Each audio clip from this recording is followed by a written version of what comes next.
ஒரு நாட்டை அழிக்க எப்போதும் போர் விமானங்களும் ஏவுகணைகளும் தேவையில்லை. சில நேரங்களில் கட்டுப்பாடற்ற சட்டவிரோத குடியேற்றமே ஒரு நாட்டின் அரசியல், பொருளாதாரம், சமூக அமைப்பு, தேசிய அடையாளம் அனைத்தையும் மெதுவாக மாற்றிவிடும். இன்று ஐரோப்பாவில் நடக்கும் மிகப்பெரிய விவாதம் இதுதான். Britain, France, Germany, Sweden, Spain என பல நாடுகளில் மக்கள் தெருக்களில் இறங்கியுள்ளனர்.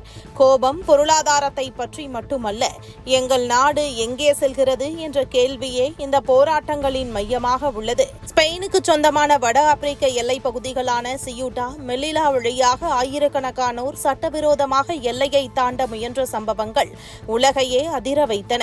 எல்லை கம்பிகளை உடைத்து கூட்டமாக நுழையும் காட்சிகள் ஐரோப்பிய நாடுகளுக்கு எச்சரிக்கை மணியாக அமைந்தன. எல்லையை காக்க தவறினால் நாளை நாட்டையே காக்க வேண்டிய நிலை உருவாகும் என்ற விவாதம் தீவிரமடைந்தது. ஒரு நாட்டிற்கு வந்த குடியேறி அந்த நாட்டையே தன் தாய்நாடாக ஏற்று அதன் சட்டங்களையும் கலாச்சாரத்தையும் மதித்து வாழ்பவர்கள் எந்த சமூகத்தைச் சேர்ந்தவர்களாக இருந்தாலும் அவர்கள் அந்த நாட்டின் வளர்ச்சியின் ஒரு பகுதியாகவே பார்க்கப்படுகிறார்கள். ஆனால் சட்டவிரோதமாக எல்லையை தாண்டி நுழைவது, அதன் பின்னர் பெரிய அளவில் சமூகம் சார்ந்த அரசியலை உருவாக்குவது, மக்கள் தொகையை பெருக்கி அவர்களுக்கு என தனி அடையாளத்தை மாற்றுவது, அதை தேர்தல்களில் தீர்மானிக்கும் வாக்கு வங்கியாக உருவெடுப்பது, நாட்டின் சட்டங்களை விட மத அடையாள அரசியலுக்கு முன்னுரிமை கொடுப்பது போன்ற போக்குகள் பல நாடுகளில் கடும் பிரச்சனைகளை உருவாக்கியுள்ளன. இதனுடன் ஹவாலா பணப்பரிமாற்றம், போதைப்பொருள் கடத்தல், தங்க கடத்தல் போன்றவை சாதாரண சட்டம் ஒழுங்கு பிரச்சனையாக இல்லாமல் தேசிய பாதுகாப்பு பிரச்சனையாக மாறிவிடுகிறது. இந்தியாவிலும் இதே கவலை அடிக்கடி எழுகிறது.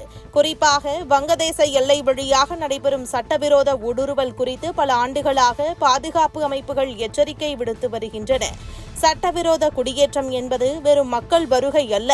போலி அடையாள அட்டைகள், சட்டவிரோத பண பரிமாற்றம், கடத்தல் வலையமைப்புகள் போன்ற பாதுகாப்பு சவால்களையும் உருவாக்கும் என்பதே பாதுகாப்பு நிபுணர்களின் எச்சரிக்கை. ஒரு நாட்டின் அரசியலில் ஓட்டு வங்கி கணக்கு மேலோங்கும் போது எல்லை பாதுகாப்பு போன்ற முக்கியமான கேள்விகள் பின்தள்ளப்படுகின்றன என்ற விமர்சனமும் பல நாடுகளில் வலுத்து வருகிறது. உடனடி அரசியல் லாபம் கிடைக்கலாம், ஆனால் அதன் விலையை பல ஆண்டுகளுக்கு பிறகு முழு நாடும் செலுத்த வேண்டிய சூழல் உருவாகலாம். வரலாறு ஒரு பாடத்தை மீண்டும் மீண்டும் சொல்லுகிறது.